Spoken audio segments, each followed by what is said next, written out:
Quizá no está. Ahora sí. Avanti, toda. Bueno, pues avanti.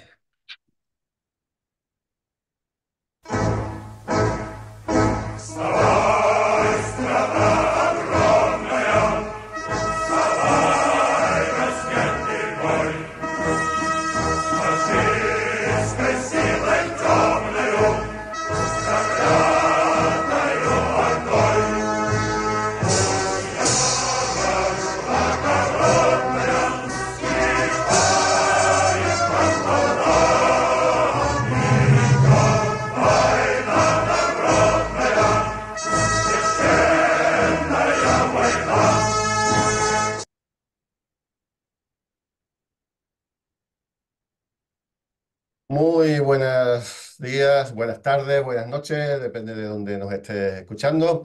Aquí estamos de nuevo en una edición de las noticias multipolares. Esta semana, como siempre, como estamos ya acostumbrados, la cosa vuelve a ser muy, muy complicada. Estamos de nuevo con una densidad de noticias absolutamente impresionante. Y bueno, vamos a intentar haceros un pequeño resumen, ya no tan pequeño, yo creo que estamos prácticamente en la hora y media de esa hora que yo me había propuesto que fuera la duración media del programa. Pero bueno, como siempre digo, la actualidad manda. Estoy encantado de que estéis aquí con nosotros una tarde más. Y bueno, si habéis visto un poco de qué iba la cosa esta semana, a ver, efectivamente, aquí está. Y además creo que por eso lo ha puesto Chema en la cabecera. Íbamos a hablar de la Armada Palestina, íbamos a hablar del ejército palestino o de los ejércitos palestinos. Vamos a hablar como tema central, con permiso de lo que está sucediendo también en otras esferas, en otros ámbitos, de la resistencia. La resistencia está sufriendo estos días un ataque que ha venido desde las filas de la supuesta izquierda pro-palestina, más bien de la supuesta izquierda, pero alternativa, ya no solamente que parece que la resistencia les molesta. Y entonces, bueno, tenía interés en hablar un poco de quiénes son los grupos de las facciones palestinas que están combatiendo con muchísimo éxito al Estado sionista. Y quiero rendirle un poco en este programa un pequeño homenaje a cada uno de esos grupos armados y también a los compañeros palestinos que decían que la resistencia estaba muy viva, que teníamos que transmitir siempre esa información, porque era absolutamente vital que nadie cejara, que nadie cayera en el pesimismo, en la nostalgia, y que la batalla está absolutamente ganada. Así que bueno, vamos a centrarnos un poco, bueno, primero voy a cambiar un poco la cámara también para echarme a un lado, para no estorbar demasiado. No sé si ahora mismo estoy... a ver. Está la pantalla completa en este momento. Sí, sí, es que cuando cambio de cámara se quita de medio la función de compartir la imagen, y ahora creo que ya está todo correcto. Bueno, pues a ver, ¿qué dos temas han marcado esta semana que en teoría, bueno, pues han sido en estos 2 o 3 días? Evidentemente, el primero de ellos, y lógicamente por la importancia que tiene y por la trascendencia que tiene a nivel mundial, ha sido la muerte, el martirio, ¿no? Como se suele decir en Asia Occidental, el martirio del presidente iraní, de Ibrahim Raisi, del ministro, del canciller, como también se dice en otros países, del ministro de Asuntos Exteriores, Amir Abdullahian, y otros dos altos cargos de la administración de la República Islámica. Bueno, simplemente decirle, trasladarle al pueblo iraní y a los familiares, a los amigos de las víctimas, nuestro más sentido pésame. Son personas que han hecho mucho por la estabilidad en el mundo. Le debemos muchísimo a su temple, a su saber hacer, a su forma de entender la política como servicio a la ciudadanía, etcétera. Le debemos muchísimo a estos personajes tan denostados por otra parte. Y bueno, pues habría que rendir un homenaje. Mañana se hacen las honras fúnebres. Y bueno, es curioso porque aquí los han tachado poco menos que de asesinos, terroristas. Bueno, ya sabéis, no merece ni la pena repetirlo. Pero sin embargo, hay un montón de países en el mundo. He visto el mapa ahora que han decretado días de luto por la muerte de estos políticos, ¿no? De estas grandes personas. Es curioso, ¿no? Eso no suele pasar jamás, ni siquiera entre grandes aliados aquí en el mundo occidental. Sin embargo, desde la India hasta Irán, pasando por Líbano y otra serie de países, han decretado en algunos casos uno o incluso más días de luto por la pérdida de estas personas. Así que, bueno, no podía dejar de hablar de ello, que ya ayer hubo un programa especial con cierto grado de polémica, si queréis luego entramos. Pero bueno, aquí está nuestro pequeño homenaje, ¿no?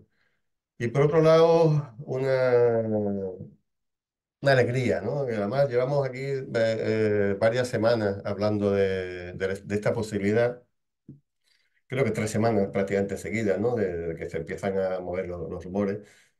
Y es que el Netanyahu ha sido por fin, se ha emitido una orden de arresto contra él y contra su ministro de la guerra, por crímenes de la guerra y por crímenes contra la humanidad. Ese es el aspecto, vamos a llamarle positivo de la historia del dictamen que ha sido emitido por el Tribunal Penal Internacional. Ya digo, ese es el tribunal que se encarga de las personas, no de los estados.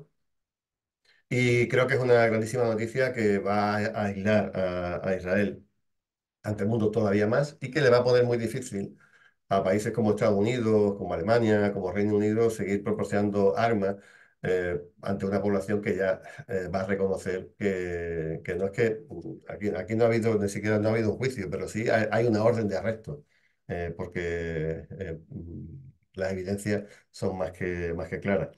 Así que no queda otra que felicitarnos que a pesar de la brutalidad de las presiones que fundamentalmente han hecho bueno, los partidos republicanos, que bueno, no tiene ese tipo de trabas que sí puede tener de alguna manera, por lo menos pública, ¿no? No de otro tipo, que los demócratas norteamericanos han estado haciéndole a los fiscales del TPI y a los funcionarios que han estado trabajando en el caso, ¿no? Entonces, bueno, un punto positivo, la cara o la cruz de la moneda en este caso, sería que también han metido dentro de esa orden de arresto a 3 palestinos de Hamas, ¿no? Fundamentalmente a Ismail Haniyeh como jefe absoluto de Hamas y a Yahya Sinwar, ¿no? Que es el jefe militar en la zona de Gaza, ¿no?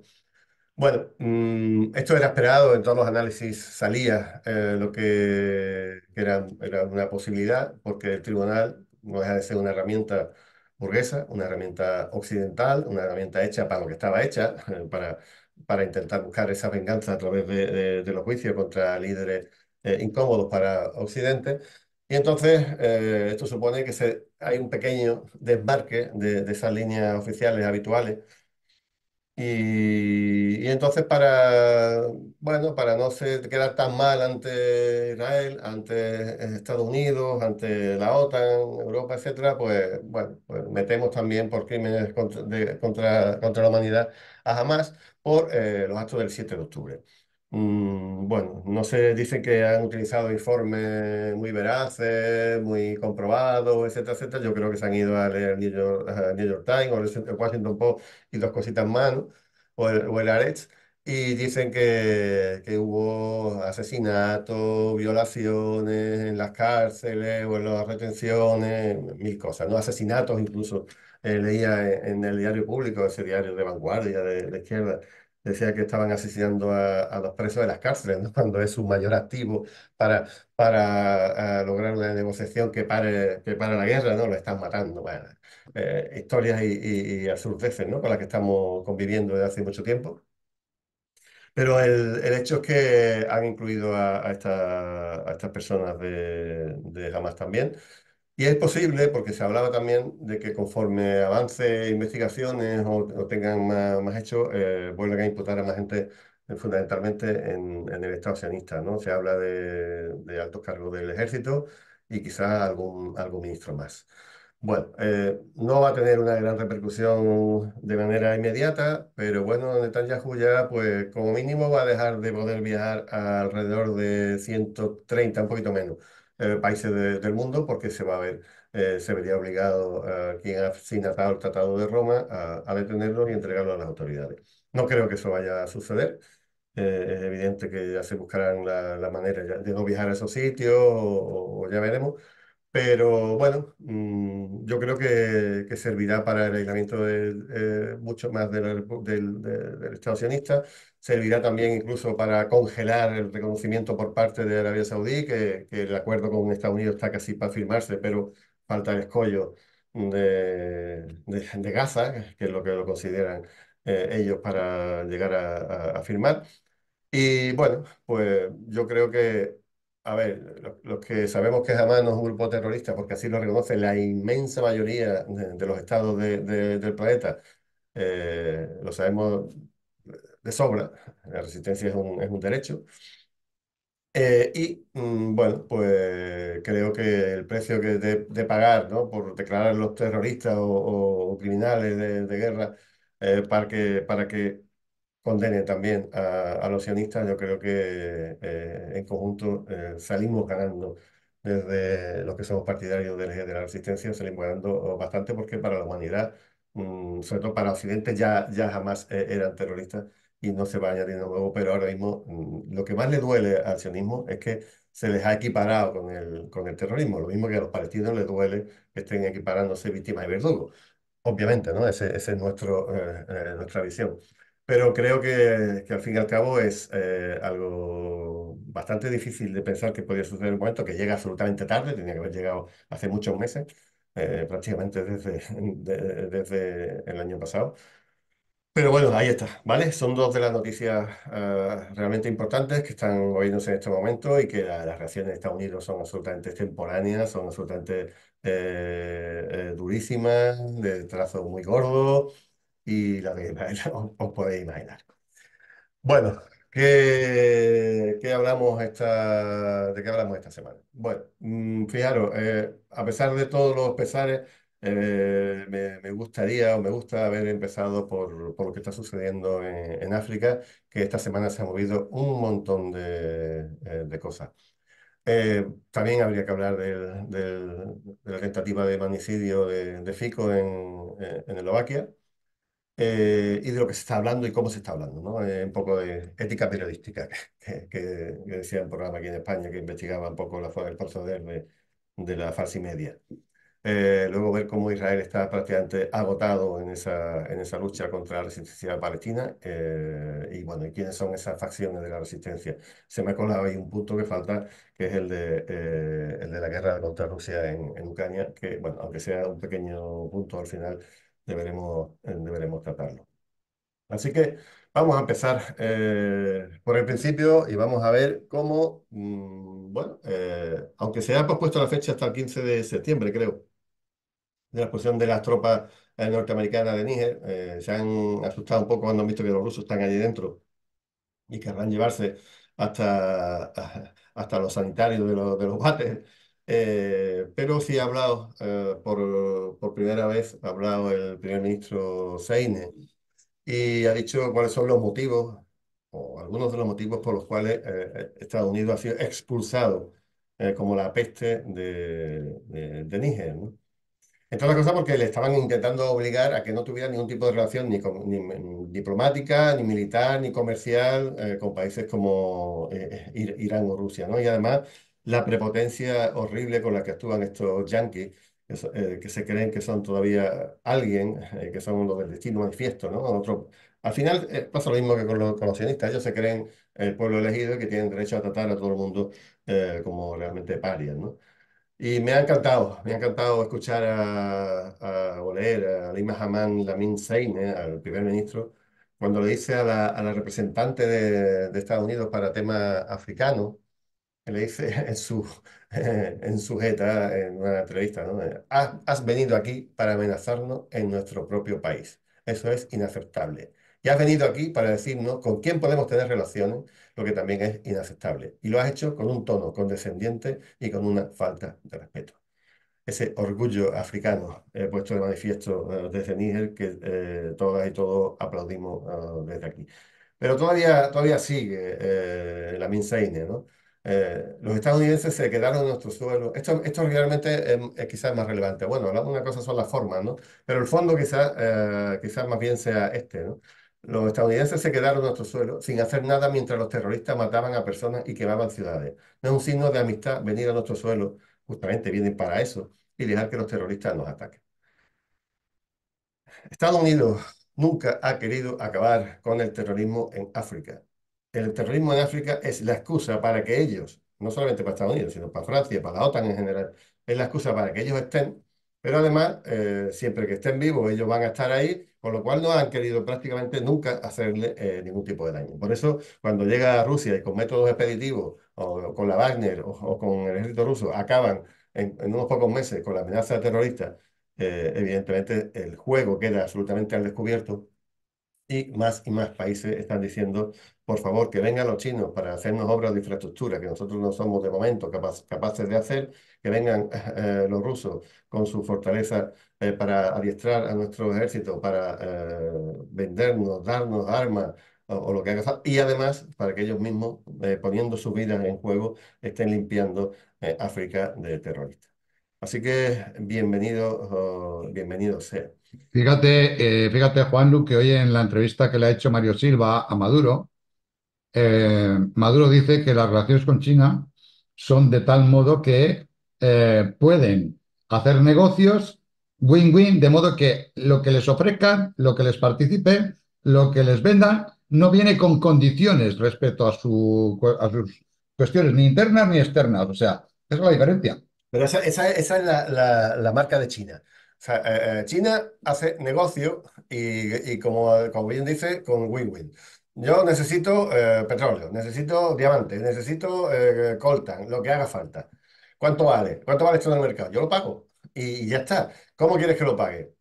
Lo puedo pagar en dinero, en dólares, en yuanes, en lo que haga falta, o lo pago en obra de infraestructura. Se valora esa obra de infraestructura y yo te voy a dejar hecha autopistas, carreteras, líneas, puertos, ferrocarril, lo que sea. O te voy a dejar preparar una infraestructura para que tu país pueda avanzar por sí solo. Esa es la historia. ¿Qué hace Estados Unidos? A ver, si el petróleo vale 10 y en el mercado yo no te voy a pagar 10, yo te voy a pagar 2. Le voy a dar uno a un presidente corrupto que pongo y te voy a pagar uno para el Estado. Y los otros 8 me los quedo. Y si no están de acuerdo ese presidente en jugar a esa corrupción, pues lo cambio y pongo otro. Ese ha sido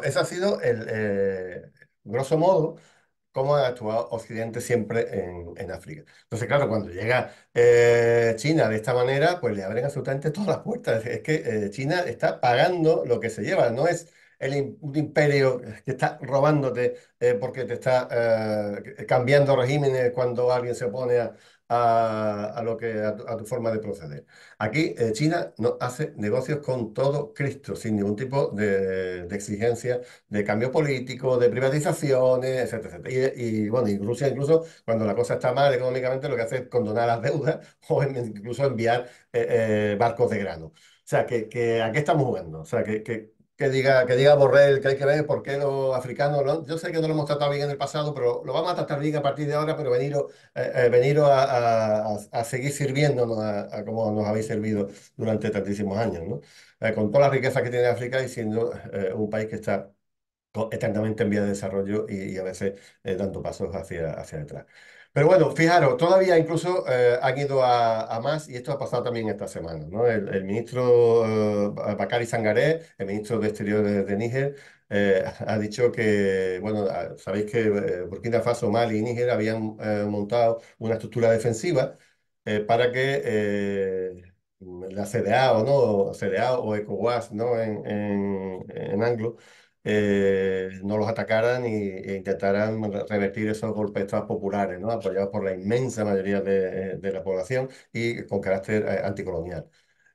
Ahora han dado un paso muy importante hacia adelante y lo que han hecho ha sido construir la Alianza del Estado del Sahel, que es una estructura ya política alternativa a la CDAO o al ECOWAS.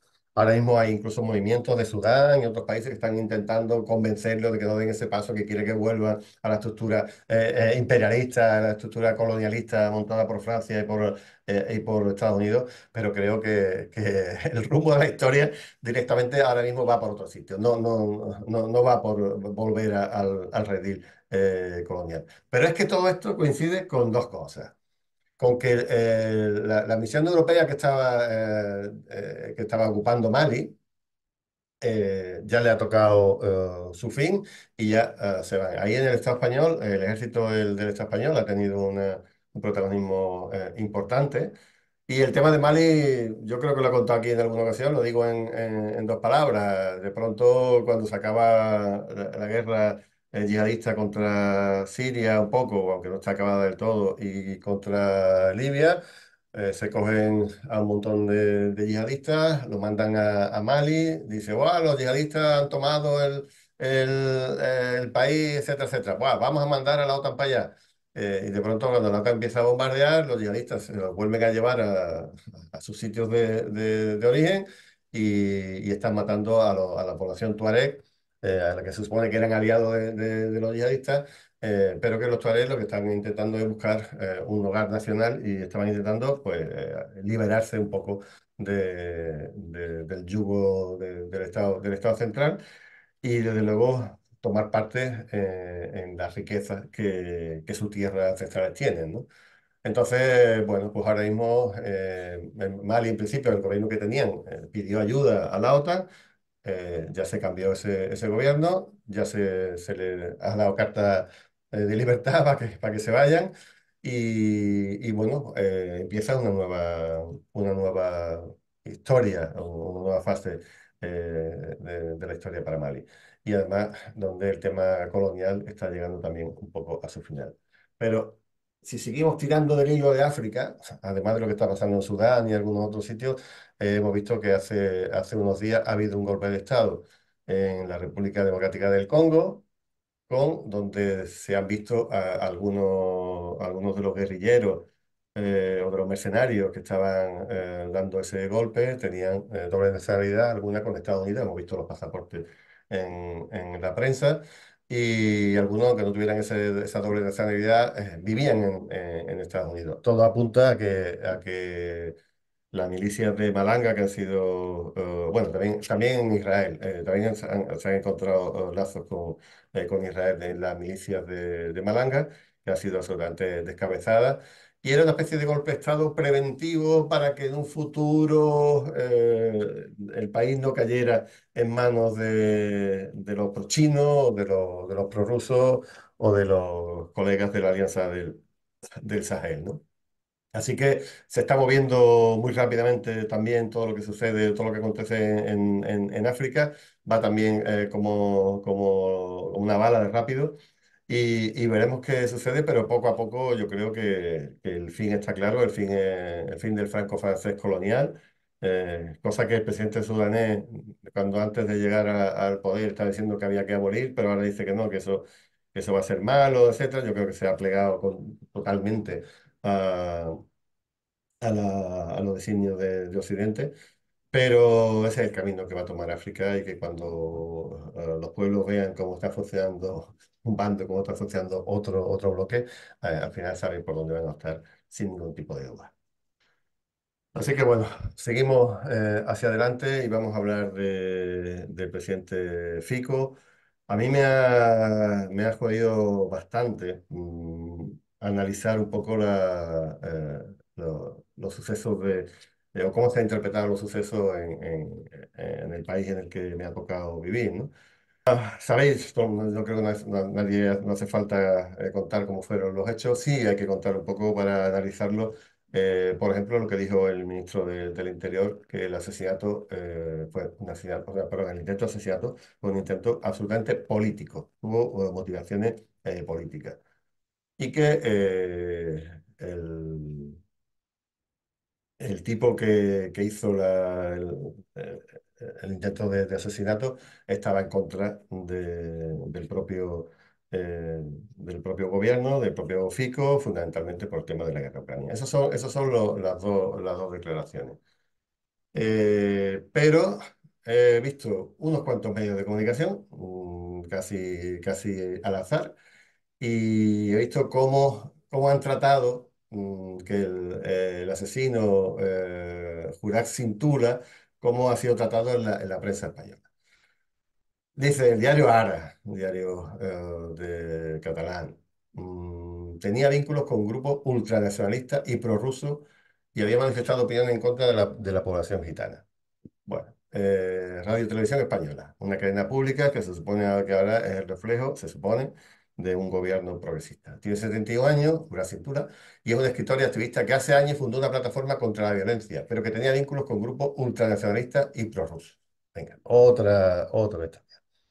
Antena 3, otra televisión de las más potentes del país. Juraz Cintura solía formar parte del movimiento militar prorruso Reclutas Eslovacos, que puso fin a sus actividades en el año 2022.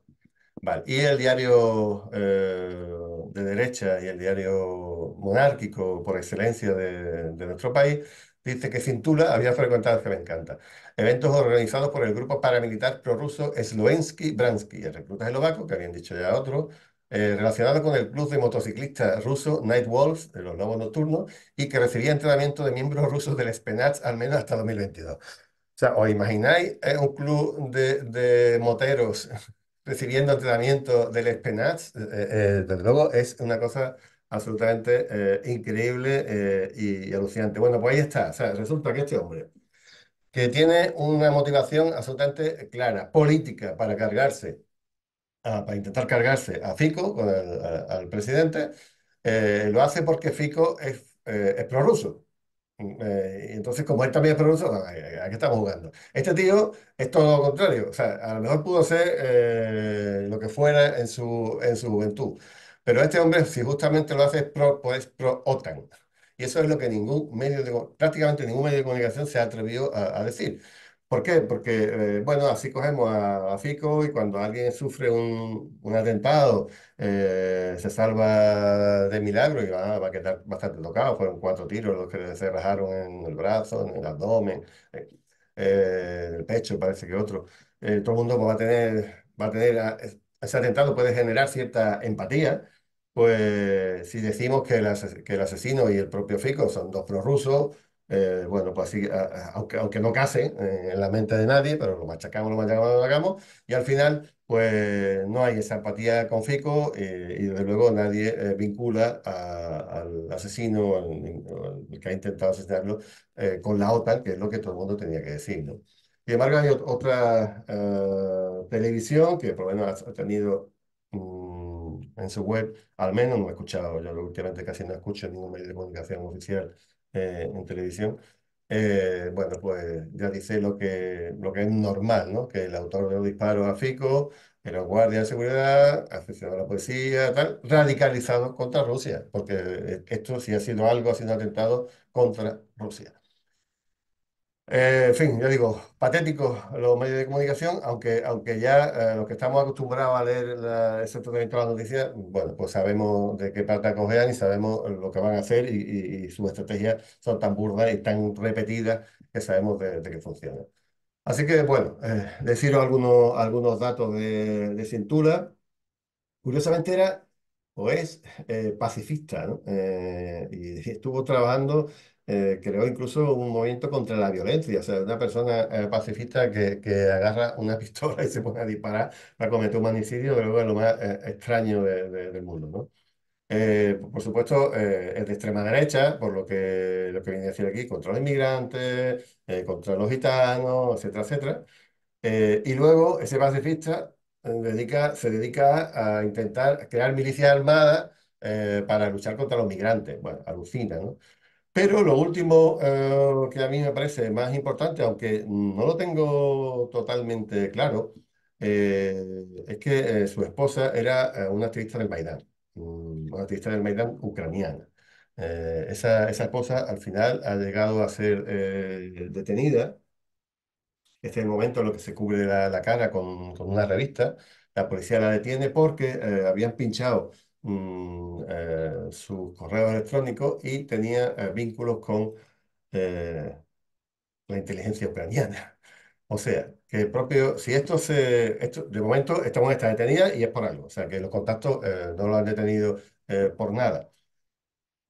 Podemos estar pensando que la inteligencia de Zelensky, la inteligencia ucraniana, puede estar detrás de un intento de magnicidio de un presidente. Yo no sé cómo va a acabar esto, pero desde luego esto podría ser absolutamente complejo, importante, y si mañana se va a discutir, pues no sé, en el seno de la Unión Europea, el que va, como han dicho, ¿no? Que dentro de unos días la integración de Ucrania, pues evidentemente el gobierno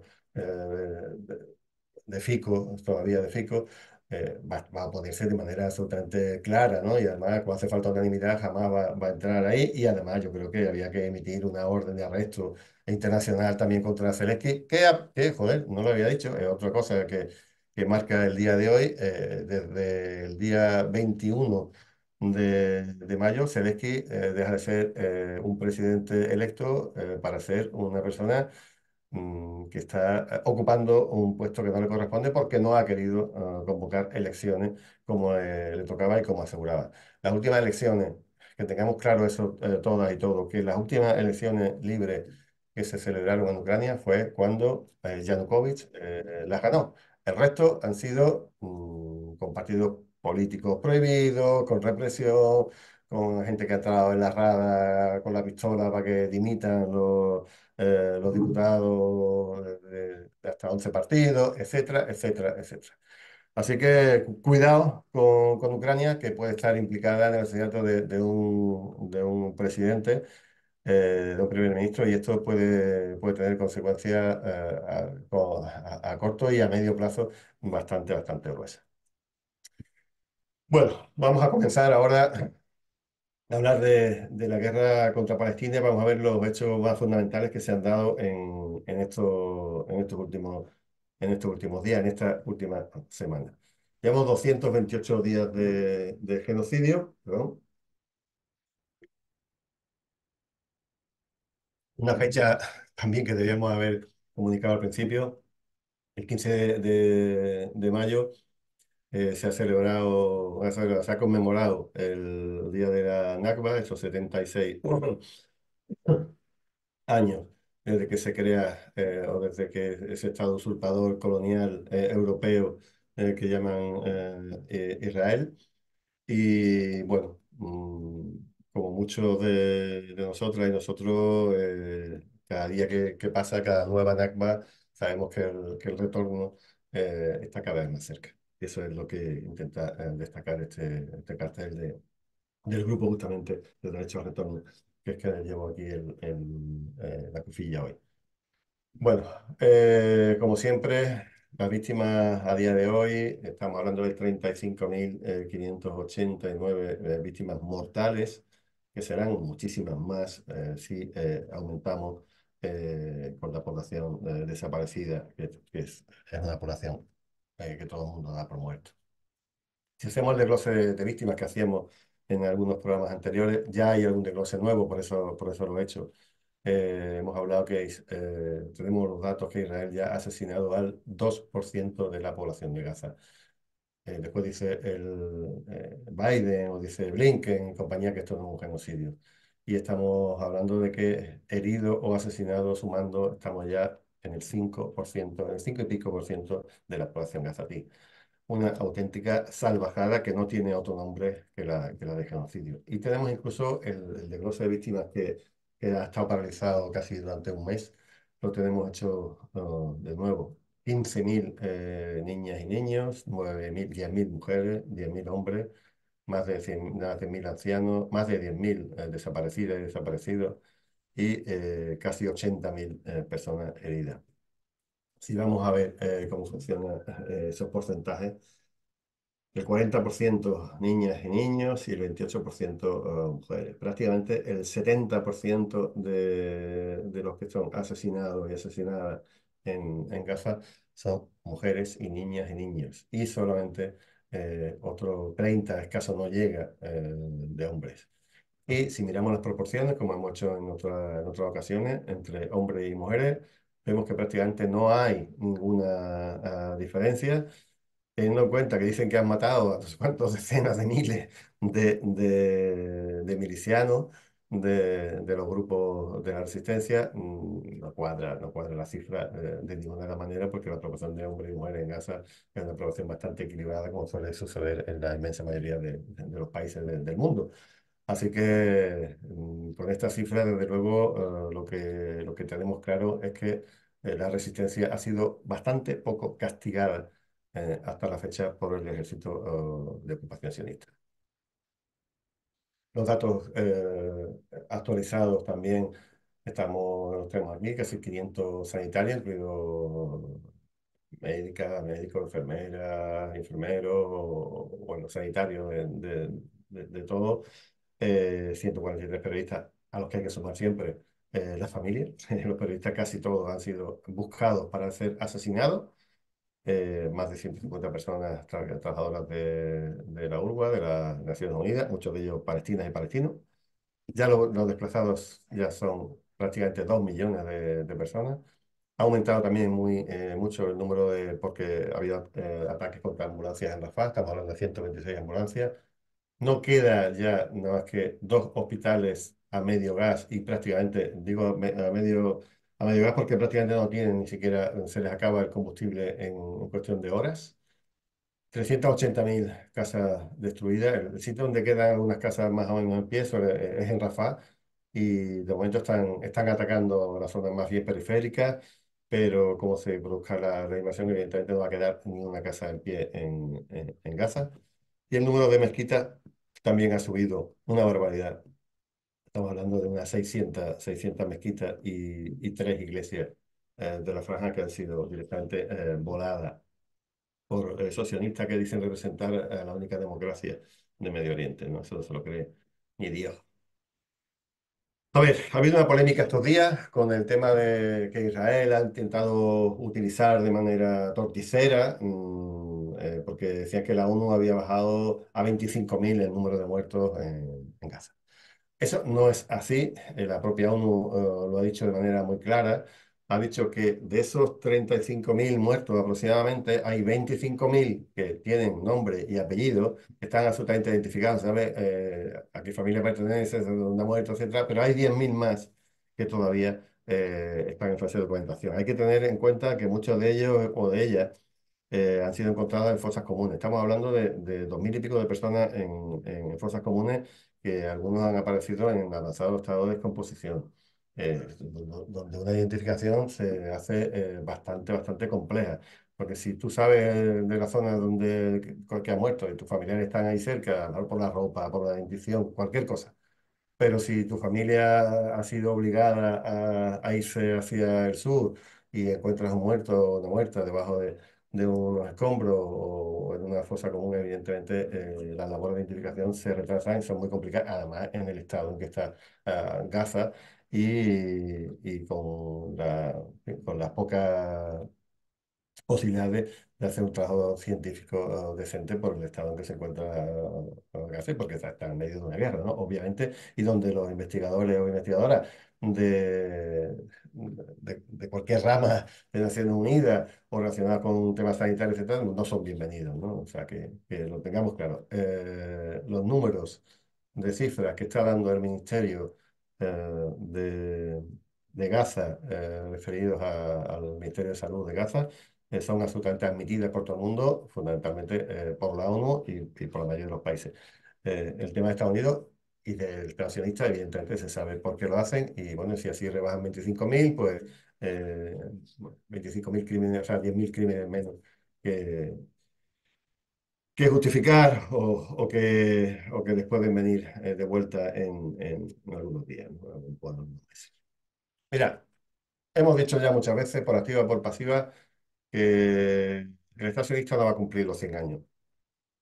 Lo han dicho algunos analistas, algunos activistas, gente que conoce bien la zona. Pero hasta la semana pasada, un medio de comunicación como Aretz no se había atrevido a decir esto y además, como lo comentamos aquí, hace justamente una semanita, no habían dicho que un periódico en su editorial que representa, ¿no? a esa edición, a esa publicación, lo dijo con todas las letras. O se va Netanyahu en este momento o el futuro del Estado sionista está absolutamente comprometido. Bueno, pues esa misma frase o esa misma idea la ha repetido Amos Yadlin, que era bueno, fue hace unos años director de la inteligencia militar, o sea que alguien, un militar bastante potente, que además se gana la vida haciendo prospecciones, haciendo este tipo de cosas.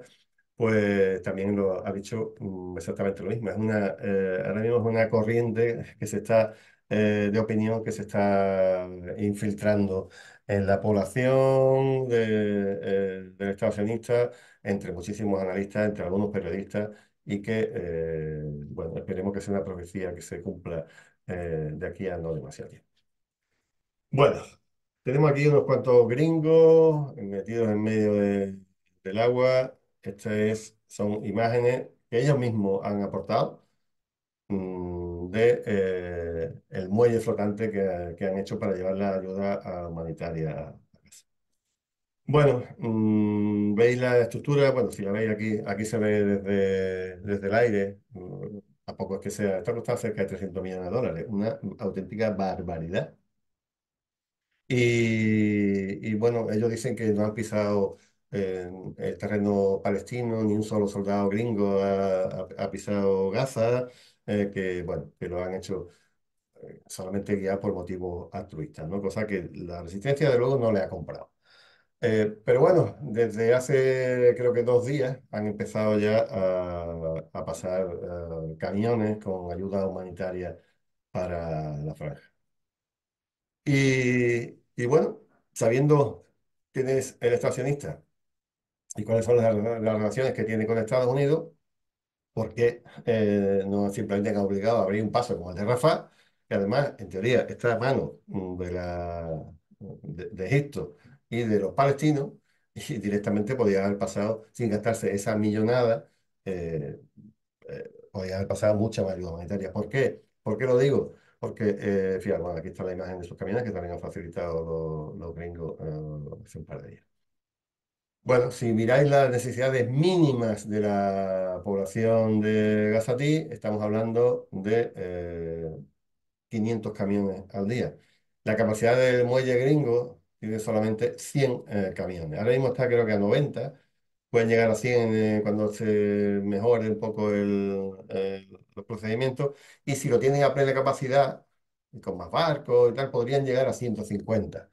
Pero ahora mismo harían falta como 5 muelles, como el que han construido, para abastecer a Gaza, con lo cual no sé, si es que por qué dan por imposible, porque no les da la gana, es evidente, ¿no? De coger y abrir el paso de Rafah, meter allí a Casco Azul directamente y empezar a abrir el paso y empiezan a entrar los 3.000 camiones que están ahora mismo encallados en esos pasos fronterizos.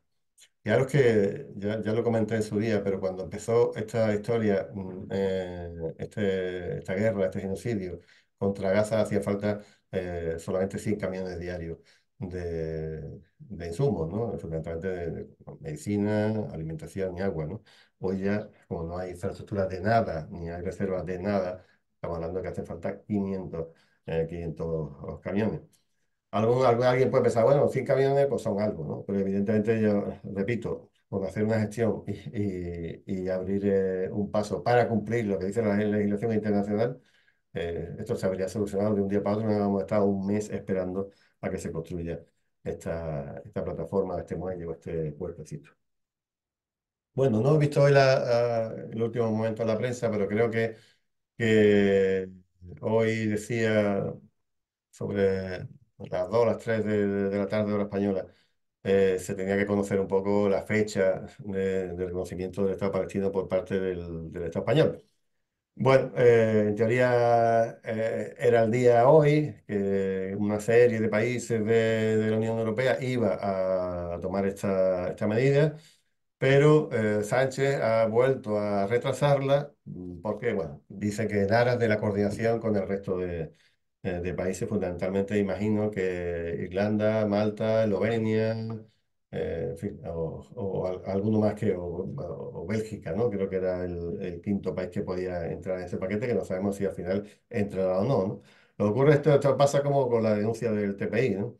Vale, no está mal que llegue, pero es que eso tenía que haber llegado hace muchísimo tiempo para que hubiera tenido cierto valor y desde luego ahora mismo se queda corta y lo que hace falta son otro tipo de medidas mucho más expeditivas para parar la guerra, que no va a tomar ningún país de la Unión Europea, no, sea quien sea, y por supuesto mucho menos Sánchez. Aquí o se rompen las relaciones diplomáticas o se deja o se expulsan a los embajadores o se cortan todas el estado especial que tiene reconocido con el tema económico con la Unión Europea, un acuerdo de libre asociación con la Unión Europea, un tratado de libre comercio, algo parecido que tiene con Israel y ese tipo de cosas, o esto no va a servir absolutamente para nada. Se le expulsa de todas las federaciones internacionales deportivas, de participar en Europa en festivales de música creados por la OTAN en su momento, etcétera, o esto desde luego no sirve para nada. Pero bueno, ya digo, el hecho está ahí y, bueno, no parece que sea solamente algo del Estado español, sino que va a cubrir a más países. Bueno, y seguimos en España. Hace poco una compañera hiperactivista en temas de Palestina, nuestra amiga compañera Paca, nos envió esto, que estaban intentando evitar que recalara el barco Borkum en Cartagena, ¿no? Y bueno, al final el Estado deniega el paso de otro buque cargado con armas y entonces este barco, el Borkum, decide no atracar en Cartagena. Pero los propios portavoces del ministerio dicen que al final esto era una vergüenza, porque esto era mentira, este barco no iba a, no iba a Israel, iba a vender o a llevar armas a Ucrania, etcétera, lo que no quieren contar y que hay muchos medios que sí, bueno, como Sputnik o como otros que sí han dicho, es que el barco sí probablemente pudiera llevar armas para la guerra a Ucrania, pero luego iba hacia Israel, ¿no? Y bueno, ahora lo que están intentando es que ningún puerto de los países del Magreb le permita el atraco a este barco o a otros barcos similares. Así que, bueno, parece que al final ha sido la presión del BDS, de los grupos palestinos y de algunos apoyos que ha habido en algunos medios de comunicación, incluso en algún que otro partido, y al final se ha conseguido que no atraque este barco. Y además se ha puesto un poco en evidencia al Estado que al final se ha tenido que tomar una medida de pedir que no entre ningún barco cargado de armas para Israel para matar palestinos. Así que magnífica esta acción que ha sucedido en estos días atrás en Murcia. Bueno, aquí veis, este es el comunicado, bueno, lo que decía Sputnik, donde reconocía que este barco iba a Ucrania, pero también volvía hacia Israel. Bueno, nuestro colega, compañero, admirado, Papé, ha sufrido entrando en Estados Unidos un episodio que desgraciadamente no son tan, bueno, no son raros, ¿no? Ya digo que hasta yo lo he sufrido en un par de ocasiones, ¿no? Este hombre, bueno, Ilan Pappé lo conocéis, es un historiador, se hizo experto en temas de Nakba, o sea, en el desastre, ¿no? Cuando en Israel se decía que los pueblos, que no había pueblos en la parte que ellos se quedaron, como les dio la gana, después del 49, ahí no había ningún pueblo palestino. Este hombre pues se dedica a buscar raíces de dónde estaban esos pueblos, que fueron absolutamente demolidos hasta los cimientos, y ha sacado pues listado de gente que vivía, tal, y ha construido un relato mucho más preciso que la propaganda sionista que tenía. Y este hombre creo que estaba en la Universidad de Haifa y ha sido, bueno, amenazado de muerte por su trabajo, etcétera. Se ha tenido que ir del Estado sionista. Normalmente él suele vivir en Reino Unido. Este hombre va a Estados Unidos, allí lo paran en el aeropuerto y bueno, la verdad es que bueno, la media por ejemplo, de lo que yo conozco de gente que son paradas o son 2 horas, 3 horas, ¿no? de interrogatorios. Los interrogatorios suelen ser absolutamente absurdos, que no tienen ninguna lógica, pero en este caso directamente todo está relacionado con Israel y con Hamas. Fui a su Facebook, que lo tenía desde hace mucho tiempo. Este hombre ya con la edad que tiene, pues, la red que utiliza es Facebook. Y bueno, pues fijaros lo importante aquí es que le robaron el teléfono. A mí eso yo no lo conocía, no sabía que le cogieron el teléfono, se lo clonaron completamente y luego ya al final de esas horas lo soltaron. Le preguntaron si era partidario de Hamas, si era guerra o genocidio, cuál es la solución al conflicto palestino-israelí, qué amigos árabes tiene o musulmanes tiene en América, quién va a visitar, qué relación tiene. Y algunas veces, bueno, pues, dice, mira, si tú quieres saber mi opinión, toma, lee mi libro, te lo compras en Amazon y bueno, así lo estuvieron acusando durante muchísimas horas. Decía que ya estaba agotado por el vuelo en sí mismo, por cruzar el océano. Y bueno, pues al final lo soltaron. Bueno, pero lo soltaron clonándole el teléfono, ¿no? Que eso sí ya me parece una absoluta intromisión inaceptable para un ciudadano que no es americano. Yo creo bueno, yo de luego no puedo entrar a Estados Unidos, no voy a entrar nunca más, pero a cualquier persona de los que estamos trabajando en temas antiimperialistas o estamos viajando a países enemigos del imperio, les recomiendo que no vaya a Estados Unidos porque te puede pasar una cosa como esta, puede acabar en deportación o puede acabar en eso, en 2 o 3 horas de machaque en una habitación de 2x2 en un aeropuerto con dos policías, con cámaras, con gente mirándote ir y mirándote la huella dactilar, y grabando absolutamente todo lo que digas y un interrogatorio de eso, de 3 horas en mi caso, en un idioma que no es el mío, y que al final te llega a agotar, no sé si esa es la intención para que digas algo que no debas, ¿no? Pero bueno, todavía hay gente que quiere ir a Estados Unidos con las de cosas y los sitios que hay que ver en el mundo mundial. Había que ser un boicot a los gringos para que nadie fuera para allá. Bueno, el gabinete de guerra montado por Netanyahu está bastante comprometido. Antes de implicar a Galán en el TPI, le había dicho a Netanyahu que o anunciaba un plan de retirada de la franja, de cómo iba a ser el futuro de Gaza, desde aquí a primero, creo que era el 6 o al 8 de junio, o se retiraba del gobierno. Esta fue una especie de ultimátum que le ha hecho Netanyahu porque hasta la fecha no hay nadie del gobierno sionista que sepa qué va a hacer en el futuro con Gaza. Nadie lo sabe. No, no. Este hombre dice, el Galán, por cierto, se escribe con doble L, ha dicho en múltiples ocasiones que lo lleva proponiendo desde hace muchos meses y que nunca le hacen caso y no quiere nadie tratar del tema. En principio, porque la intención era directamente expulsar a los palestinos al desierto del Sinaí, pero ahora ya, porque no saben qué va a suceder. Hay gente que está hablando de una fuerza multinacional, de los países árabes, con Estados Unidos, con cascos azules, etcétera. Bueno, y el gobierno sionista lo intentó tocar a las tribus, a veces tribus muy de carácter familiar que pudieran estar en contra de Hamas. Después están vetando a Mahmoud Abbas porque no han criticado con la dureza que ellos quieren a lo que está sucediendo en Gaza. no sé. No tienen ni idea qué va a suceder, pero lo que no quiere es que el ejército se quede durante todo el tiempo en Gaza porque va a sufrir una guerra de guerrilla durante años y además no van a ser capaces de acabar con Hamás ni con el resto de facciones de la resistencia.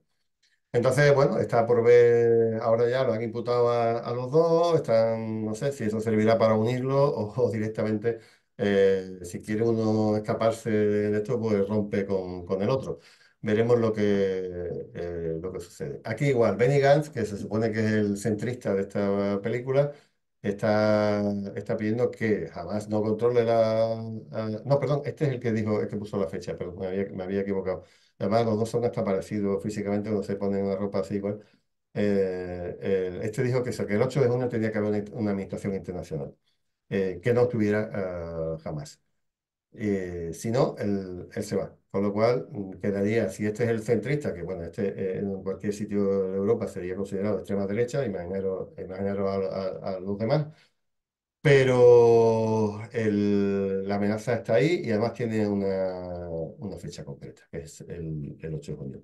El Galán decía algo parecido. Lo que no quería Joao Galán es que como es el ministro de Seguridad, que se quedaran o que hubiera que estar durante años y años en una guerra eterna que no tendría ningún tipo de final. Pero fijaros cómo está, ¿no? Por un lado y por otro, está totalmente encerrado Netanyahu y además ahora mismo con el yugo del TPI. Que sirva o no sirva para algo, pero a nivel de imagen, etcétera, lo acaba de hundir en la miseria.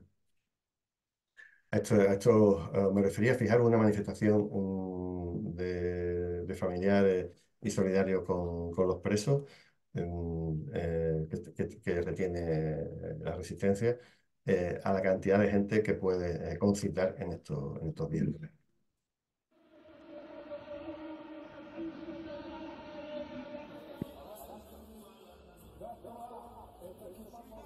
החודשים האחרונים הוכיחו לכל מי שעיניו בראשו.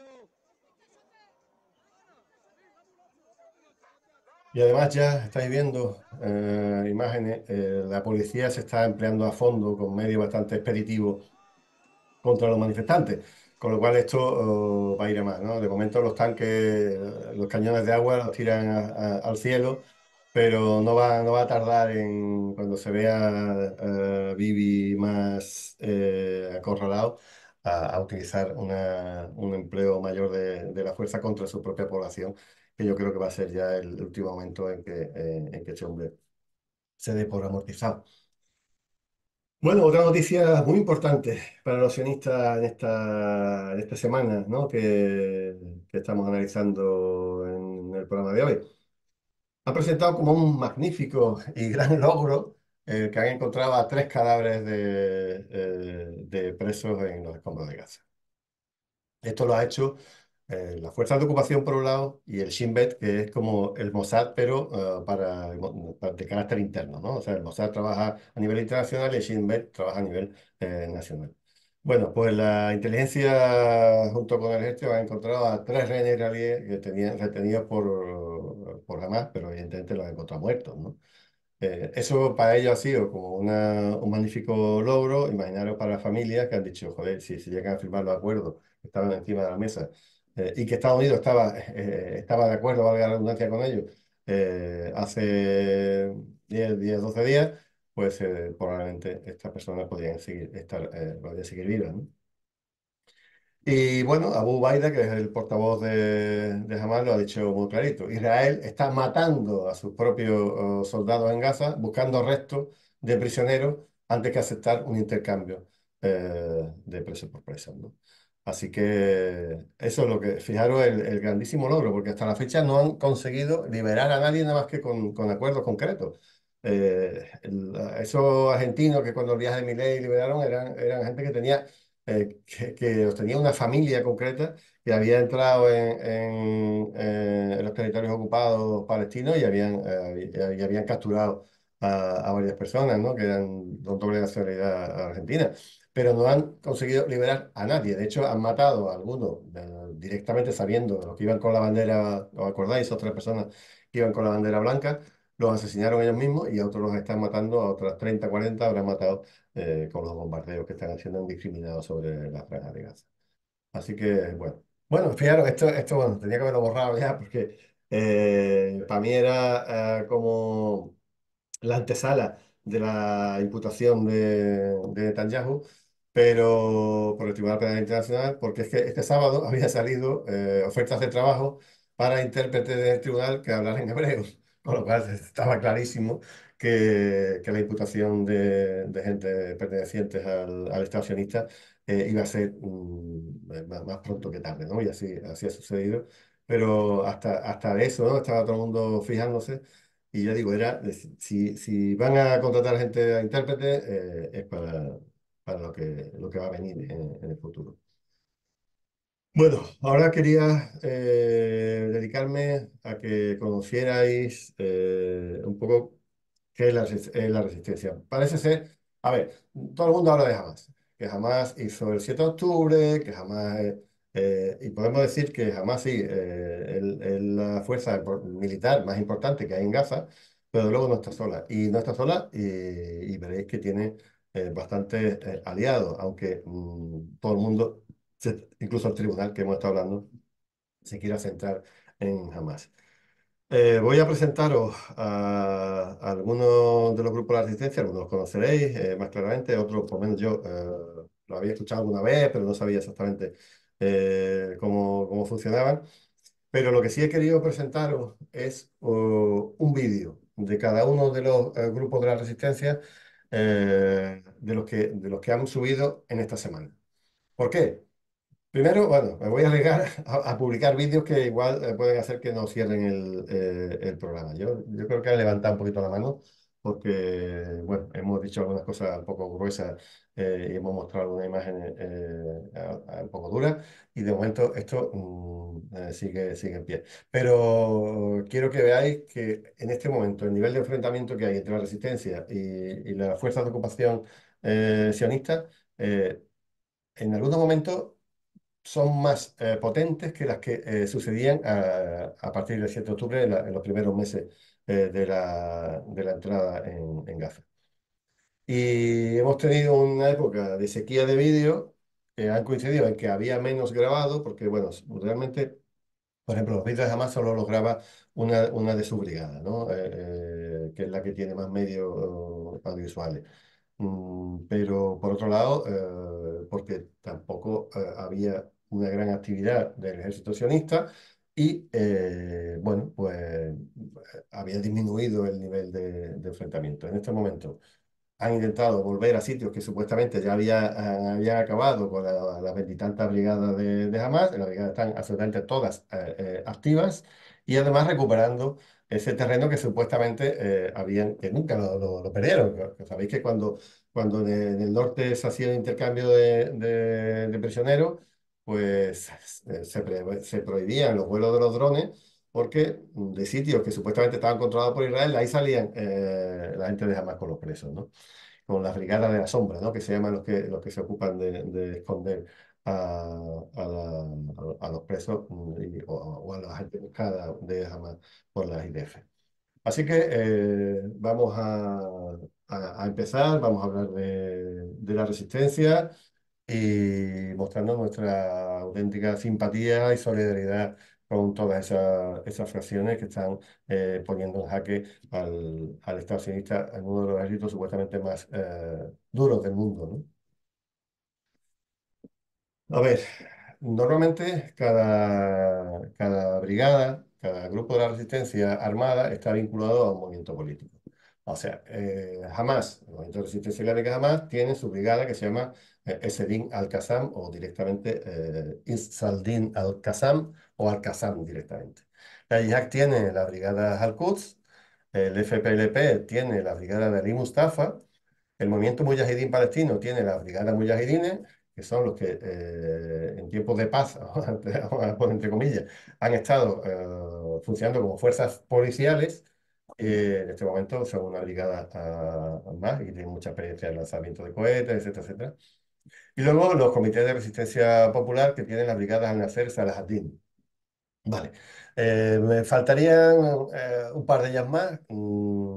Bueno, incluso la Brigada de los Mártires de Al-Aqsa, que puede sonar muy fuerte, a lo mejor en Cisjordania, pero que en Gaza están muy poco representadas, aunque sí hay gente que está haciendo algo, que son del grupo político Tansin, que también supuestamente pertenecen a Fatah, aunque son más o menos disidentes. Pero ya digo, no tienen tanto poderío aquí. E igual también falta las brigadas que tiene el Frente Democrático de Liberación de Palestina, pero que prácticamente actúan más en Cisjordania y no tanto aquí, ¿no? Bueno, básicamente a cinco, podría haber puesto dos más, pero que son muy pequeñitas y que algunas trabajan incluso en una sola ciudad o en una sola zona concreta muy, muy pequeña, ¿no? Así que con esto creo que sería suficiente. Vamos a empezar con Hamas. Si he hecho algunas, para que veáis un poco cuáles son las declaraciones que están haciendo sobre Hamas en esta semana, están diciendo aquí bueno, que las 24 brigadas que tiene Hamas están totalmente activas, listas para el combate y operando en la región. Esto lo está diciendo la Knesset, es el nombre que tiene el Parlamento sionista, ¿no?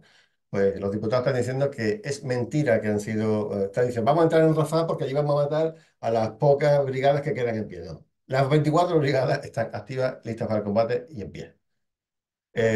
También están diciendo los diputados que no hay, que esta guerra no tiene ningún objetivo y que se está perdiendo y que están volviendo a entrar en lugares donde se supone que ya se había acabado la guerra y en esos lugares están recibiendo palizas muy, muy fuertes de la resistencia y además se están ganando enemigos también a nivel internacional y diplomático.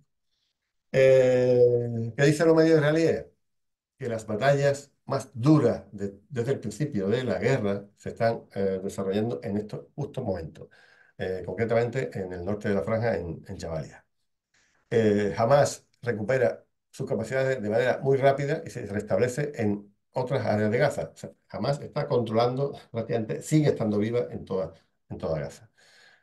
Los guerreros de Gaza han revivido y el gobierno no tiene ni idea de a dónde va la guerra ni no tiene ningún plan para el futuro. O sea, que fijaros que no es momento para caer en el pesimismo. Directamente la resistencia sigue fuerte, activa, y la palabra que utilizan es revivir, recuperar, restablecerse. O sea, que realmente sigue la lucha, incluso de manera más dura que en los primeros días.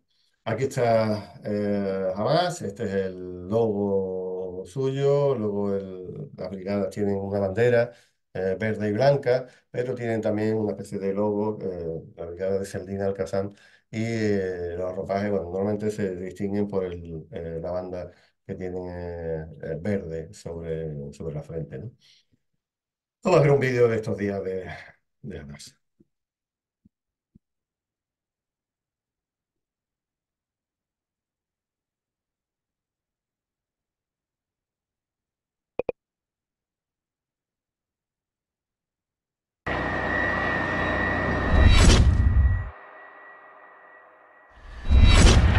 Acabado la prensa.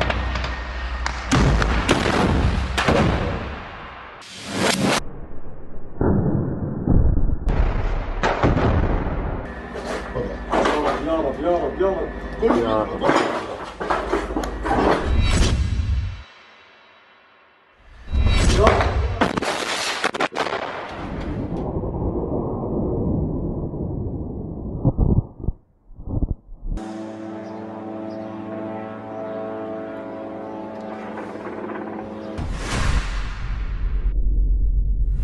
Una ventana, por lo que se ve bien,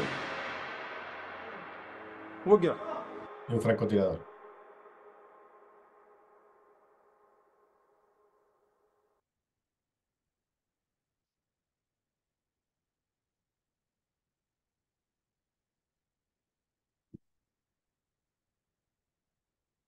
Mirad, el portavoz de Abu Baida que he puesto antes vuelve a decir que en estos 10 días últimos, esto fue hace un par de días, la resistencia se ha cargado a 100 vehículos militares en todos los frentes de combate y ha infligido decenas de muertos y heridos. Fijaros que estas cifras son, yo creo que son más altas que las del principio de la guerra. Bueno, aquí tenéis a la Yihad Islámica, esos dos puños, ¿no? Y en lo que es la cúpula de la mezquita de Al-Aqsa, de Jerusalén, de Al-Quds. El color suyo es el amarillo, que tienen en la cinta en el pelo, o sea, en el pelo de la frente. Y bueno, el nombre de la brigada es Al-Quds, ¿no? Eh, como ya sabéis, la brigada de Jerusalén, ¿no? Otro vídeo.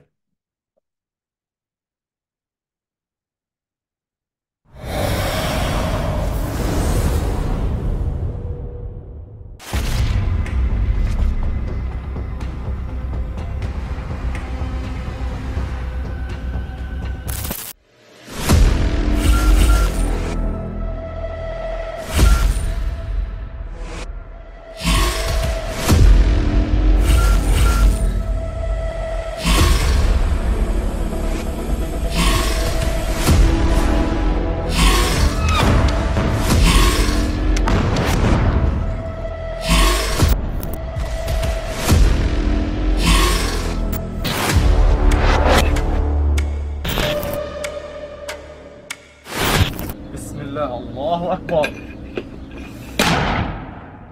الله أكبر الله أكبر.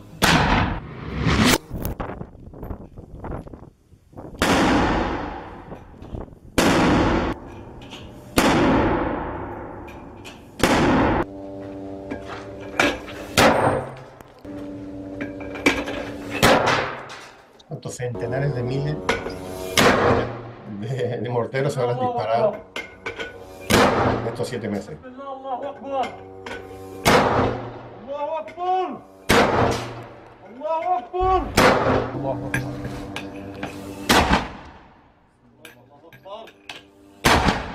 الله أكبر.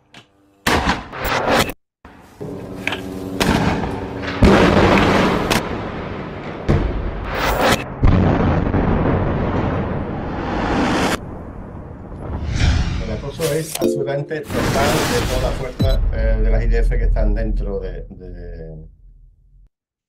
la franja. Bueno, vamos a otro grupo con el que siempre hemos manifestado nuestra simpatía. Son un grupo de carácter marxista, su color es el rojo, como veis, tanto en las cintas del pelo como en toda su iconografía. Es un mapa de, de la Palestina histórica y una flecha que indica el retorno, ¿no? Y en la parte de las brigadas Ali Mustafa, que es como se llaman, hay también un fusil que es lo que va a conseguir que se hable de ese retorno. Están plenamente activas, no que sean tan grandes como Hamas, por ejemplo, como la Yihad, pero tienen su preparación, su formación y bueno, son de las históricas. Y aquí vamos a mostrar un pequeño vídeo de la brigada Ali Mustafa de hace unos días, ¿eh? Del día 10.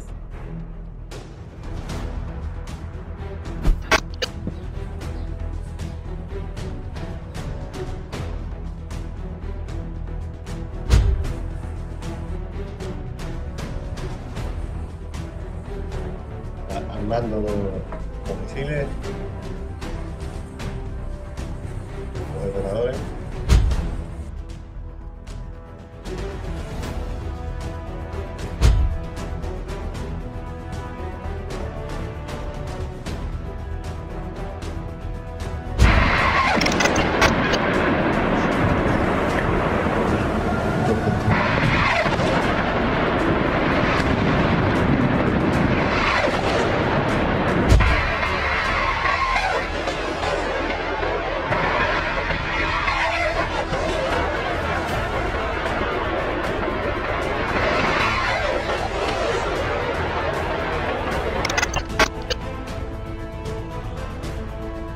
Brigadas Ali Mustafa del Frente Popular de Liberación de Palestina.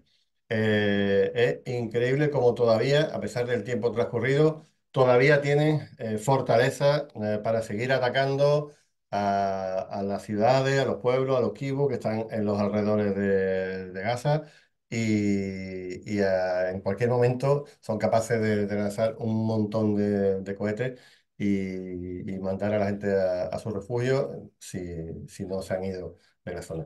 Mira, aquí tenemos otro grupo importante que son los comités de defensa popular.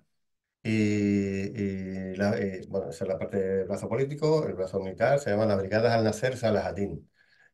También en la cúpula de la mezquita y alguien a caballo con una cimitarra.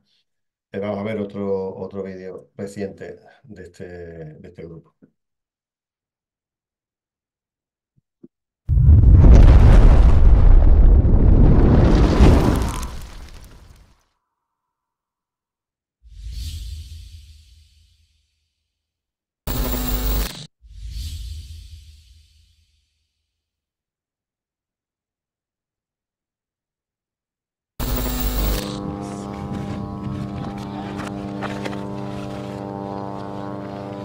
Día 17.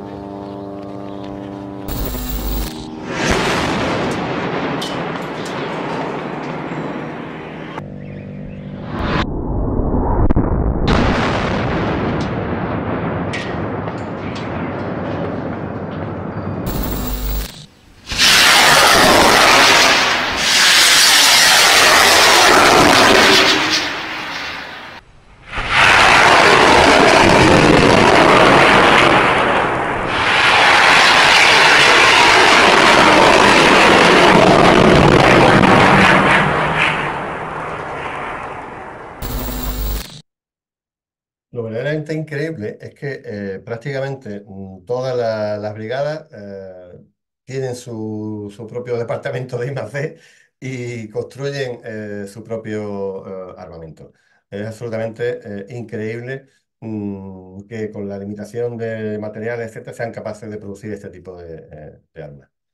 Bueno, vamos a la brigada Mujahideen, que, bueno, normalmente van vestidos mucho de negro, como veis aquí en el icono, y utilizan el blanco para resaltar el logotipo, que por supuesto es la mezquita de Al-Aqsa, de la ciudad de Al-Quds de Jerusalén. Un vídeo de la brigada Mujahideen.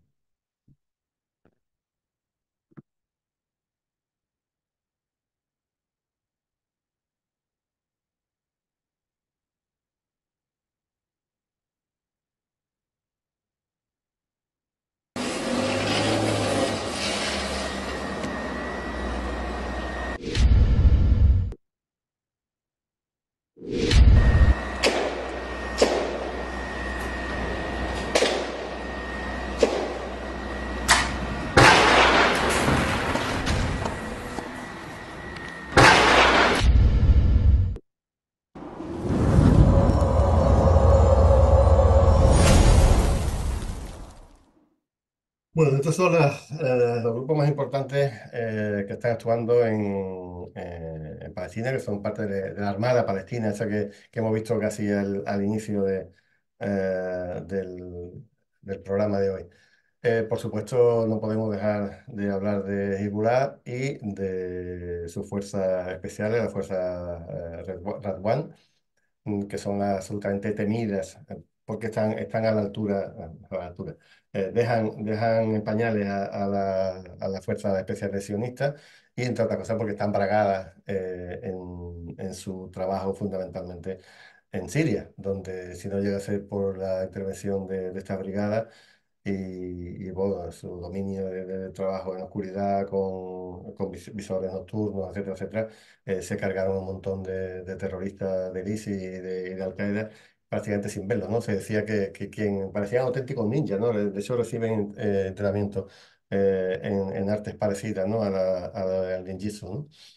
Bueno, y lo que está pasando es que realmente los tiene absolutamente desesperados. Saben que el futuro del expansionista ahora mismo está comprometido porque el norte entero está, como quien dice, absolutamente despoblado y más que se va a despoblar en los próximos días porque cada vez están sacando nuevas armas y cada vez están atacando con más dureza. Fijaros, aquí tenemos A ver, el Estado sionista tenía un montón de, en todas las alturas cercanas al Líbano, tenía establecidos puestos de radares, de observación directa, de sistemas de espionaje, de radio, de todo lo que os podáis imaginar. Y ahora mismo incluso lo que está haciendo es colocando grúas y ahí está colocando cámaras de visión nocturna, lo que fuera. Y esos son los objetivos que Hezbollah ha estado persiguiendo de siempre. Está cegando al ejército sionista para evitar que tengan información de cuáles son los movimientos, etcétera. ¿A qué han tenido que recurrir o estaban recurriendo? Pues a dos tipos de programas, el Sky Dev y el Sky Star, que son de programas bueno, de trabajo con globos de espía, uno con un globo simplemente estático y otro con dirigible. Fijaros cómo han acabado esos dos tipos de elementos.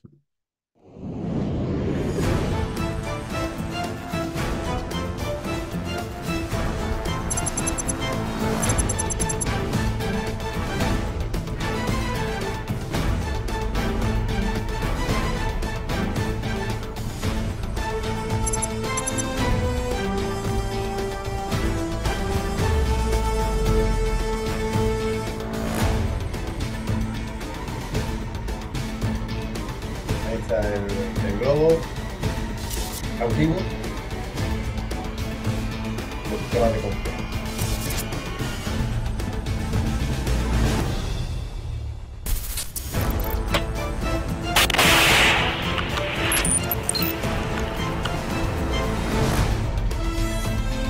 Ahora voy a ver cuál es el significado de la palabra precisión.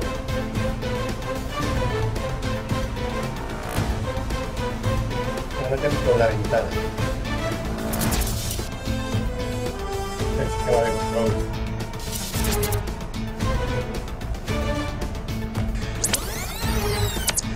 Por la ventana, ¿eh?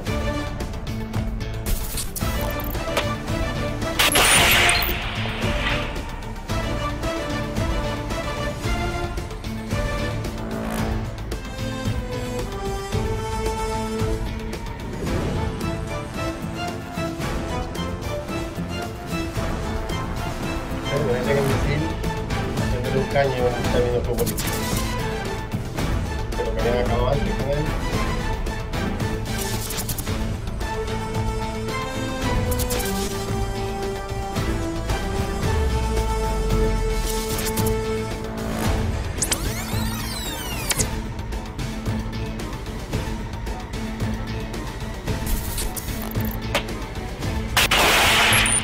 De cero.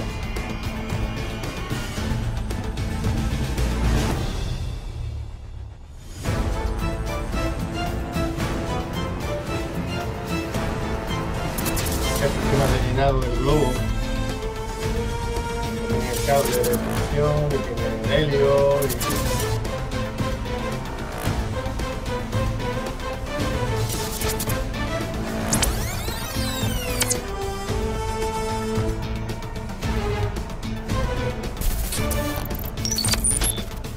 Y ahora, lo último, el globo que está arriba con todos los sistemas de espionaje más modernos.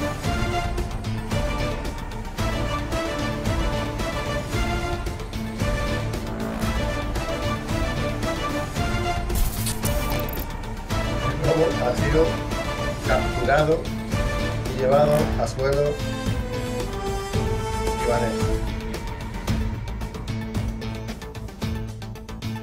O sea, no han dejado ni el sistema de control, ni el globo, ni todo el material de espionaje que traía el globo, ni siquiera a los operadores que estaban en la base. Pero ese, pues, todavía, este es peor.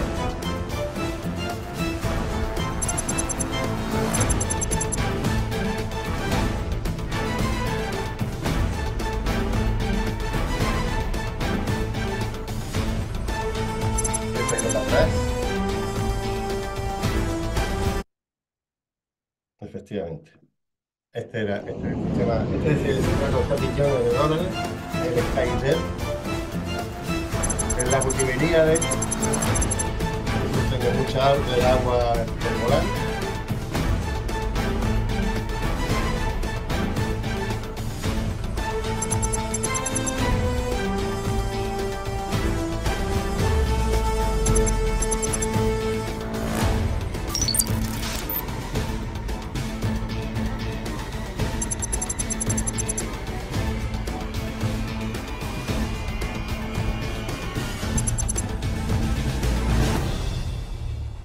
de forma de lanzamiento. Y este es el dirigible.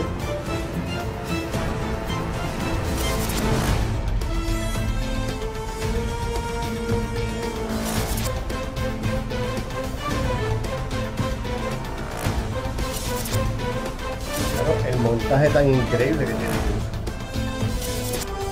explosionista, ¿no? Esta es la parte de control. Ya acabamos.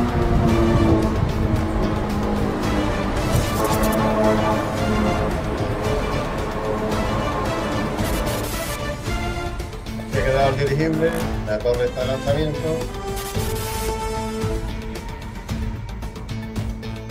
El tamaño del dirigible es enorme.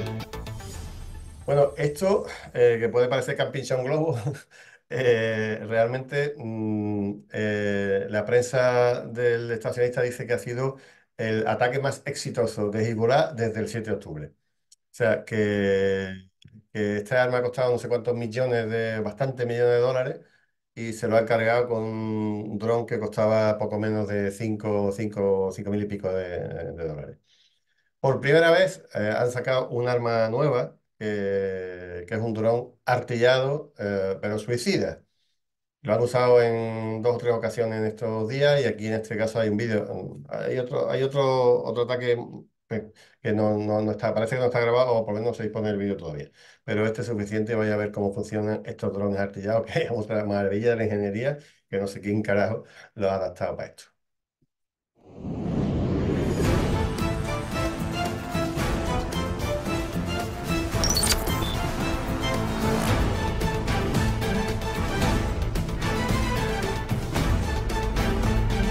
Ahí va el dron y un tiro hacia abajo y luego el borde.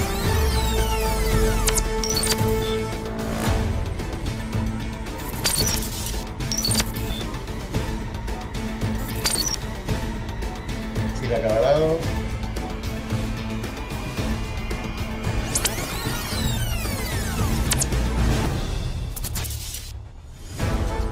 Este se llama S5.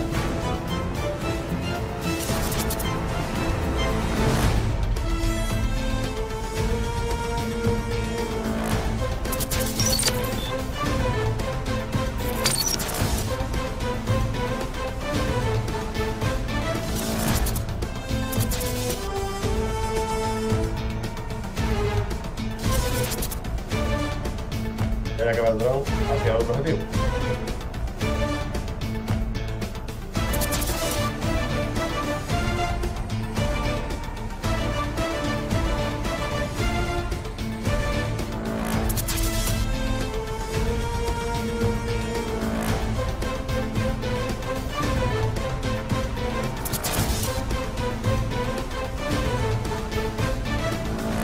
Así queda una base. Claro, este es el dron, perdón, el misil que lleva el dron, lo he traducido con el móvil. Sabéis que utilizando la cámara del móvil, con la aplicación de Google mismo o otra similar, a todo lo que se ve te lo va traduciendo. Me ha hecho para los viajes, para una carta de comida, lo que sea, pero me he hartado de utilizarlo para saber qué decían estas webs, ¿no? Así que, fijaros, este es el misil aire-tierra S5, el misil soviético de 55 milímetros, pesa 5 kilos, por eso puede llevar el dron hasta 2 y un alcance de 4 kilómetros. Aquí lo han utilizado para unos pocos cientos de metros, pero fijaros la capacidad que tiene. Y lo han estado utilizando como misil fundamentalmente de helicóptero, aunque también de cazas, ¿no? Lo increíble es que tiene combustible sólido, con lo cual se puede almacenar ya plenamente cargado.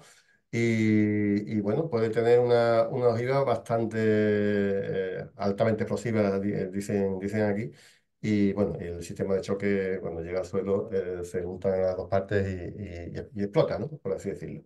Bueno, pues estos misiles, que ya digo, son soviéticos, lo han utilizado y lo han adaptado para algunos de los drones y se han visto, que yo sepa, en 2 ataques en esta última semana, pero que también jamás lo ha utilizado como misil de tierra a tierra. Tampoco sé cómo han hecho esas adaptaciones, pero realmente esa brigada de ingenieros que tiene Hamas trabajando en el subsuelo son bastante exitosas, ¿no? Bueno, ¿qué se ha dicho esta semana de Hezbollah en los medios de comunicación? Bueno, pues que está en una auténtica escalada, que cada vez se están batiendo incluso los récords de lanzamiento. Han llegado un día, han enviado como hasta 200 misiles.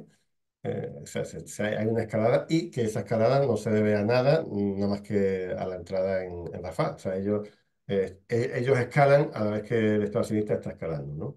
Y bueno, como decía, el mayor éxito que habían tenido de comienzo de la guerra ha sido la destrucción de los sistemas de defensa y espionaje, que os he mostrado, ¿no? El dron ese de $5.000 derribó una cosa que costó muchos millones al este del lago Tiberiades.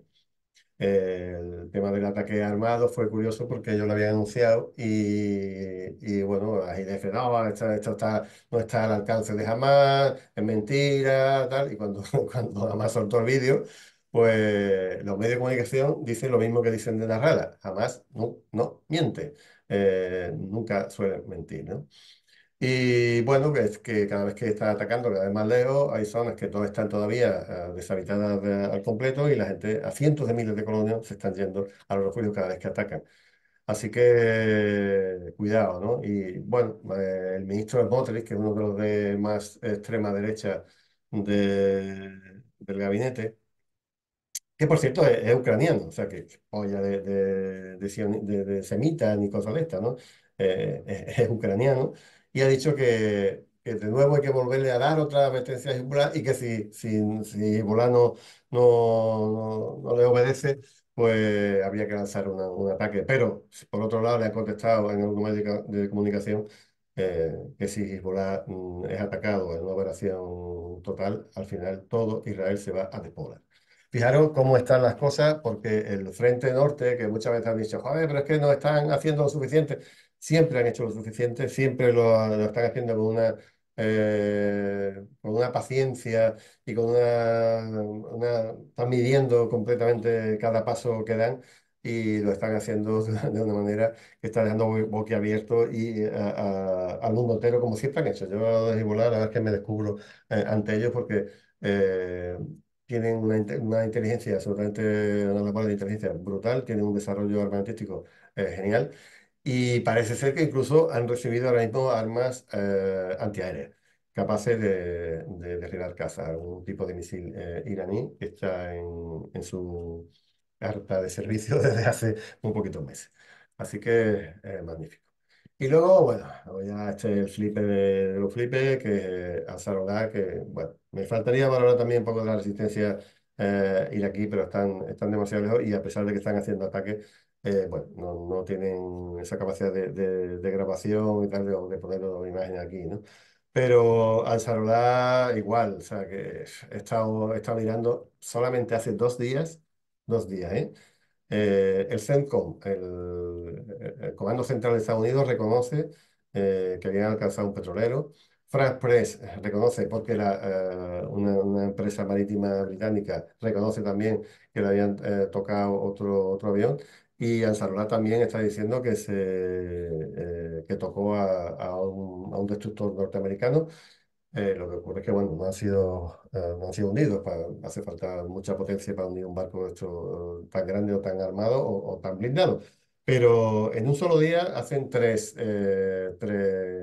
acciones y sobre todo, yo no sé cómo, pero es alucinante cómo están cargándose, en este caso, a dron estrella gringo, el Reaper, ¿no? El MQ-9.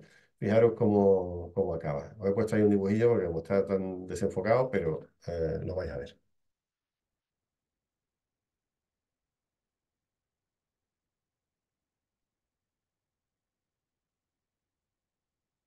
Este dron tiene un tamaño americano. أبان في عينا صبر ثبت الدامنا وصنع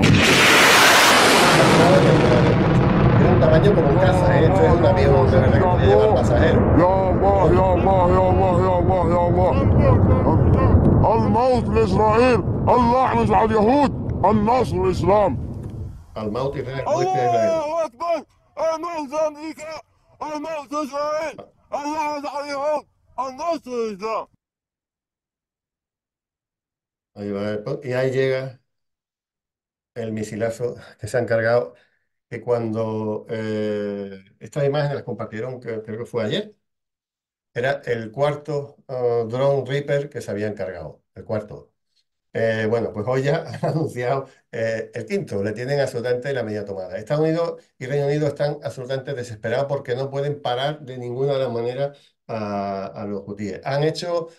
Se han reunido con un montón de países para que los intenten convencer, los han intentado comprar, los han intentado, ellos dicen que no, que hasta que no acabe la guerra contra Gaza no van a parar. Y no van a parar de machacar en los cielos, ni por supuesto impedir el paso. Se dice que desde que se ha comenzado el bloqueo del Mar Rojo, se ha parado, no se ha firmado ningún contrato con ninguna empresa europea de hidrocarburos que tenga que ver su paso por el Mar Rojo. O sea, que las propias multinacionales europeas que utilizaban el estrecho de Bab el-Mandeb y compañía están absolutamente, digo, sin firmar un solo contrato desde el día 7 de octubre. Y eso duele.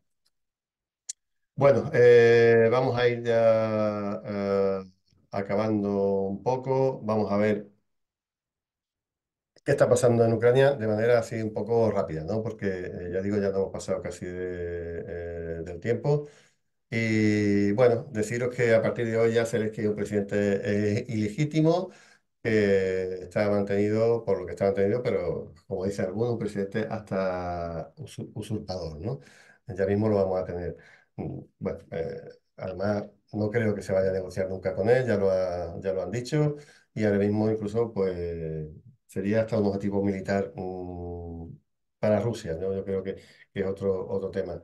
Que tiene que tener cuidado a partir de este momento porque ya, además, han hecho los estudios de popularidad y prácticamente ya no solamente le ganaba su jefe militar, al que han mandado a Reino Unido ahora, sino que hasta el jefe de la inteligencia está por encima de él. Creo que tiene una aceptación de un 16%.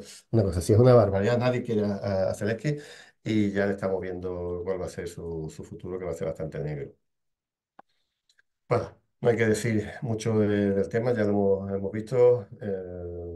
Hay amenazas hacia China de abrirle de nuevos expedientes, nuevos aranceles, etcétera, si comercia con Rusia, pero ya no solamente van a comerciar en temas normales, sino que además se habla de una cooperación militar profunda y se están definiendo las reglas del nuevo status quo mundial, del nuevo orden mundial de aquí a los próximos años. Y estos dos señores que están ahí sentados tan distendidamente van a ser parte de los protagonistas de lo que suceda, por mucho que nos duela a los europillos, ¿no? Como dicen algunos. Bueno, vamos a ir un poco rápidamente a Kharkov, para que veáis. Las zonas liberadas por Rusia en Ucrania ascienden a 42.000 kilómetros cuadrados, ¿vale? Una superficie similar a la de Portugal o la de Inglaterra, ¿no? No del Reino Unido entero, sino de Inglaterra. Vale. En la famosa y tan cacareada ofensiva de 2003, Ucrania recupera 212 kilómetros. ¿Vale? Bueno, fundamentalmente el bocado que le dan al lado de Rabotino, que prácticamente está ya ese bocado está nivelado de nuevo.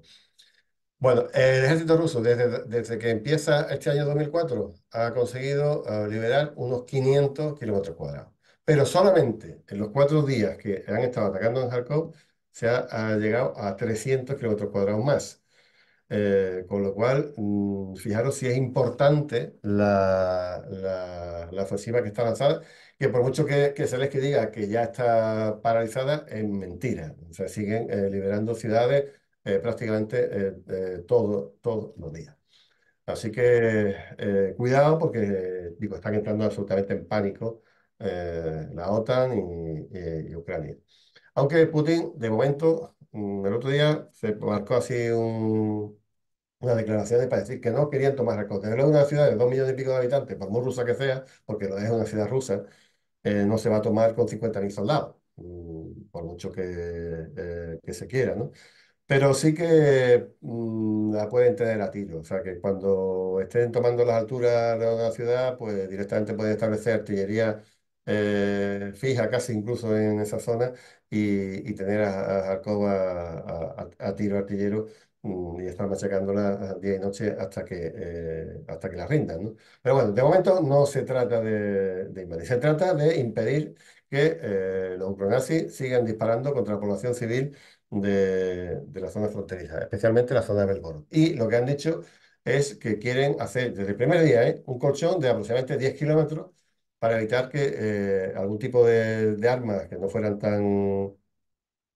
con tanta capacidad de meterse dentro de la frontera pudieran ser utilizadas a diario.